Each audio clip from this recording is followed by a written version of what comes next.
Hello, Introduction to Agricultural students. We're going to continue with our objectives of identifying what the cattle industry is like. We just got done explaining that cattle will spend 6 to 8 months in a feedlot to reach a finishing weight, which is around 1,200 to 1,400 pounds.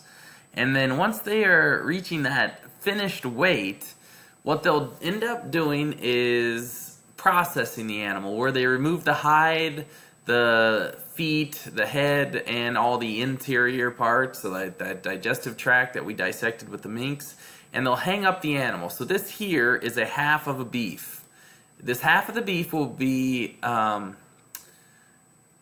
combined with this side here, so this would probably be the entire animal. So this one and this one added together equal a full beef. What the animals will have happen is their 12 to 1,400 pounds is considered their live weight, that's the total weight of an animal before processing. Once you process that animal, what they'll do is split the 12th rib. That's why that carcass is split right here.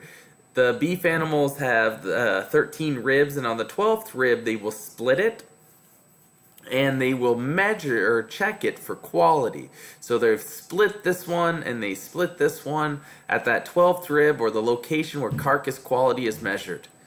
What they'll look for is marbling, which is the intramuscular fat inside of this ribeye that would be right here and right here, or right here and right here. And what they're looking for is how much marbling they actually have. That little cut of meat right there or right there is called the ribeye, and that ribeye, this would be like a ribeye that you guys have had before, and what you would want to look at is how much marbling they have. For instance, over here all the way over to here, which one is the best?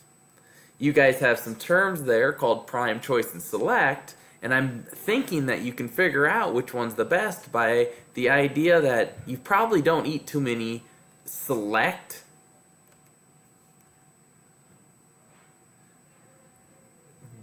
beef steaks. When you go out to eat, you either have choice, which is a lot of times what's found in the grocery store, or you have prime, which is the cut of meat that is probably paid for the most. So the best one would probably be this prime one, which is over here. The next one that would be the best is the choice and the select. So prime, choice, and select are the three quality grades, with prime having the most marbling, choice having the second most marbling, and select having the least marbling in the ribeye. The next item that we have with the cattle industry kind of switches gears and goes into what's called ruminants. Ruminants are mammals that have the ability to acquire nutrients from plant-based food by fermentating it into a specialized stomach prior to digestion, principally through microbial actions.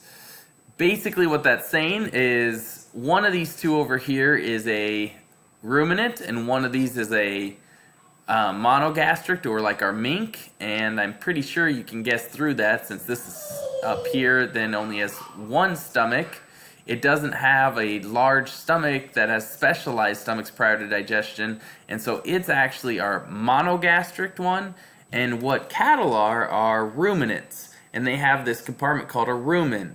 It has a reticulum, an omasum, and then an abomasum. All of this stuff in here are items that we don't have in our minks or our pigs or even us, that are only found in cattle.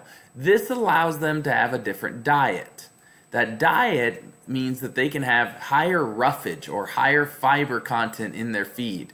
So they can eat pastures or grass hays and straws and corn stovers and alfalfa hay and get more nutrients out of them than what a pig or a cat or a dog or ourselves can.